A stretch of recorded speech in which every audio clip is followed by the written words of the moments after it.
وسلام على عباده الذين اصطفى أما بعد اللهم صل على محمد وعلى آل محمد كما صليت على إبراهيم وعلى آل إبراهيم إنك حميد مجيد اللهم بارك على محمد وعلى آل محمد كما باركت على إبراهيم وعلى آل إبراهيم إنك حميد مجيد أعوذ بالله من الشيطان الرجيم بسم الله الرحمن الرحيم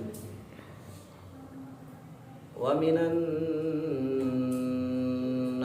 من يقول آمنا بالله وباليوم الآخر وما هم بمؤمنين اور لوگوں میں سے بعض کہتے ہیں کہ ہم ایمان لائے اللہ پر اور یوم آخرت پر، حالانکہ نہیں ہیں وہ ایمان لانے والے۔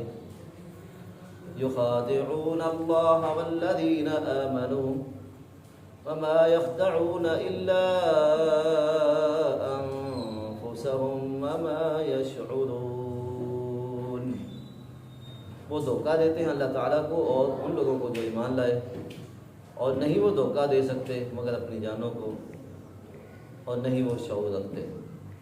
وَإِذَا قِيلَ لَهُمْ فِي قُلُوبِهِمْ مَرَضٌ فَزَادَهُمُ اللَّهُ مَرَضًا، ان کے دلوں میں بیماری ہے، اللہ نے ان کی بیماری کو بڑھا دیا ہے۔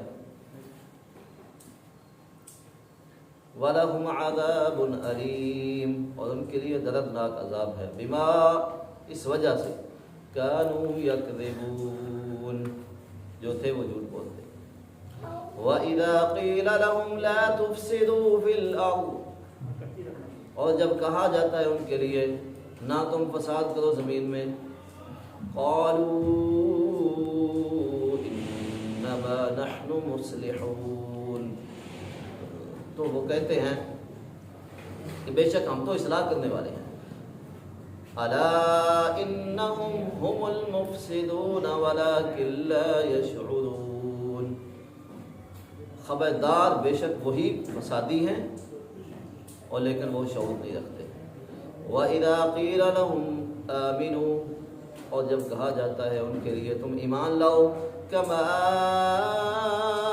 آمَنَ النَّاسُ قَالُوا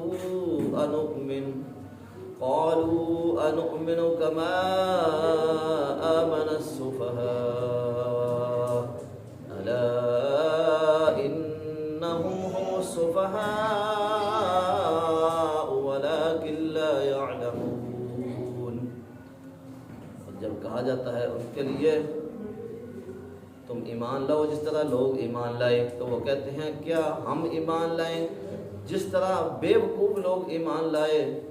اللہ تعالیٰ نے خبر دی، خبردار بے شک وہی بے وقوف ہیں اور لیکن وہ جانتے نہیں۔ اس رکوع سے اللہ رب العزت نے منافقین کی بری خصلتوں کا ذکر فرمایا ہے کہ منافقین کے اندر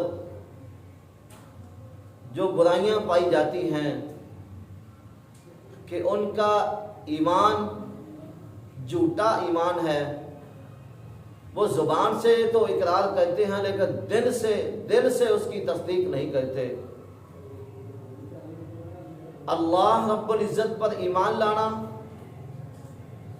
اس کی کتابوں پر ایمان لانا، اس کے رسولوں پر ایمان لانا، فرشتوں پر ایمان لانا، یوم آخرت پر ایمان لانا، جنت اور دوزخ پر ایمان لانا، اللہ رب العزت نے ان کو ایمان لانے کا حکم دیا ہے۔ جب ان سے صحابہ کرام کہتے ہیں کہ تم اس طرح ایمان لاؤ جس طرح لوگ ایمان لائے ہیں، تو نعوذ باللہ انہوں نے صحابہ کرام کو بے وقوف کہا، تو اللہ رب العزت نے ان کو بھی جواباً وہی لفظ بول کر، وہی لفظ فرما کر ارشاد فرمایا، الا انہم هم السفہاء ولکن لا یعلمون، بے شک خبردار وہی بے وقوف ہیں ان کے لفظ کو بول کر ان کا جواب دیا کہ یہ صحابہ کرام کو بے وقوف کہتے ہیں، حالانکہ یہ خود بے وقوف ہیں، حقیقت میں یہ بے وقوف لوگ ہیں، لیکن یہ جانتے نہیں ہیں۔ تو اللہ رب العزت نے زمین میں فساد کرنے کا حکم نہیں دیا، اللہ نے تو امن کرنے کا حکم دیا ہے۔ یہ لوگ فساد کرتے ہیں، ان کا فساد کیا ہے؟ ان کا فساد یہ ہے منافقین کا کہ جب یہ مسلمانوں سے ملتے ہیں تو کہتے ہیں ہم ایمان لائے، جب کافروں سے ملتے ہیں ان سے کہتے ہیں کہ ہم تمہارے ساتھ ہیں۔ ان کا فساد یہ ہے کہ وہ کافروں سے دوستی رکھتے ہیں۔ کافروں سے دوستی رکھنا یہ بہت برا کام ہے۔ اللہ رب العزت نے مومنوں کو اس بات سے منع فرمایا ہے، یا ایھا الذین آمنوا لا تتخذوا الکافرین اولیاء من دون المؤمنین ایبتغون عندهم العزة فإن العزة للہ جمیعا۔ اے ایماندارو، تم کافروں کو اپنا دوست نہ بناؤ۔ تم ان کے پاس اپنی عزت تلاش کرتے ہو، عزت تو ساری اللہ کے پاس ہے، عزت کے سارے خزانے اللہ کے پاس ہیں، سب سے زیادہ عزت والا اللہ رب العالمین ہے۔ تو جو اس کے ساتھ اٹیچ ہوگا، جو اللہ کے ساتھ لو لگائے گا، جو اللہ والا بنے گا، جو اللہ کا ولی بنے گا، جو اللہ کے دین پر عمل کرے گا، جو خالص ایمان لائے گا، جو میرے رسول علیہ السلام کی پیروی کرے گا، جو صحابہ کرام جیسا کردار اپنائے گا، وہ ہے عقل مند، وہ اللہ کا محبوب ہے، وہ اللہ کا برگزیدہ ہے، وہ متقین میں سے ہے، وہ اللہ کا ولی ہے۔ جو اللہ کے ولی ہوتے ہیں، اللہ رب العزت کا فرمان ہے، الا ان اولیاء اللہ لا خوف علیہم ولا هم یحزنون۔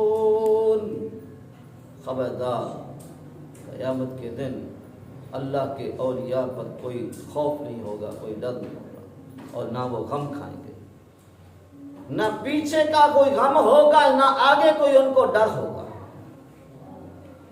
تو اللہ رب العزت نے مومنوں کو کافروں کی دوستی سے منع فرمایا ہے۔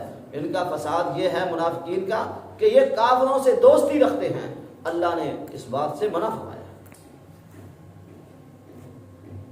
ایک تو یہ ان کا فساد ہے کہ ہم کافروں سے دوستی رکھتے ہیں، ان کی دوستی کافروں سے ہے، اور حقیقت میں دشمنی ان کی مومنوں سے ہے۔ مومنے سے کہتے ہیں کہ ہم تمہارے ساتھ ہیں، کافروں سے کہتے ہیں کہ ہم تمہارے ساتھ ہیں، مومنوں سے کہتے ہیں کہ ہم ایمان لا چکے ہیں۔ اتنا جھوٹ بولتے ہیں، ان کے لیے ایسا دردناک اللہ رب العزت نے عذاب تیار کر رکھا ہے، وَلَهُمْ عَذَابٌ عَلِيمٌ بِمَا كَانُوا يَكْذِبُونَ۔ ان کے لیے دردناک عذاب کیوں ہے؟ اس وجہ سے کہ جو یہ جھوٹ بول رہے ہیں، یہ اپنے دعوے میں جھوٹے ہیں، کیونکہ اللہ رب العزت نے اس کی تصدیق کر دی ہے، اذا جاءك المنافقون قالوا نشهد انك لرسول الله والله يعلم انك لرسوله والله يشهد ان المنافقين لكاذبون۔ جب منافق آپ کے پاس آتے ہیں پیارے پیغمبر علیہ الصلوۃ والسلام تو کہتے ہیں کہ بے شک آپ اللہ کے رسول ہیں، اللہ جانتا ہے کہ آپ اللہ کے رسول ہیں، واللہ یشہد، اللہ گواہی دیتے ہیں کہ یہ منافق لوگ جھوٹے ہیں۔ اللہ کی گواہی ہے، اللہ جانتے بھی ہیں، اللہ کی گواہی بھی ہے، اللہ کی تصدیق بھی ہے۔ گواہی اس کی دی جاتی ہے جس کی تصدیق ہو، اس لیے اللہ کی گواہی ہے اس بات پر کہ یہ منافق لوگ جھوٹے ہیں۔ اس لیے یہ منافقوں کو کہا جا رہا ہے کہ تم زمین میں فساد نہ کرو۔ یہ کہتے ہیں کہ ہم تو اصلاح کرنے والے ہیں، حالانکہ یہ جھوٹ بول رہے ہیں۔ ادھر کہا جاتا ہے، کہتے ہیں کہ ہم جی مومنوں سے اور اہل کتاب سے اس لیے ملتے ہیں کہ ہم ان دونوں گروہوں کو اکٹھا کرنا چاہتے ہیں۔ اللہ نے فرمایا یہ جھوٹ بول رہے ہیں، یہ کہتے ہیں کہ ہم اصلاح کرنے والے ہیں، الا انہم هم المفسدون، خبردار بے شک یہ لوگ فسادی ہیں، فساد کرنے والے ہیں، اللہ نے ان کو فسادی کہا۔ یہ اپنے آپ کے دعوے میں دعویٰ ان کا یہ ہے کہ ہم اصلاح کرنے والے ہیں، حالانکہ یہ جھوٹ بولتے ہیں اور اللہ نے ان کو فسادی کہا ہے۔ اس لیے اللہ رب العزت سے دعا ہے کہ اللہ ہمیں قرآن و سنت کو سمجھ کر اس پر عمل کرنے کی توفیق عنایت فرمائے۔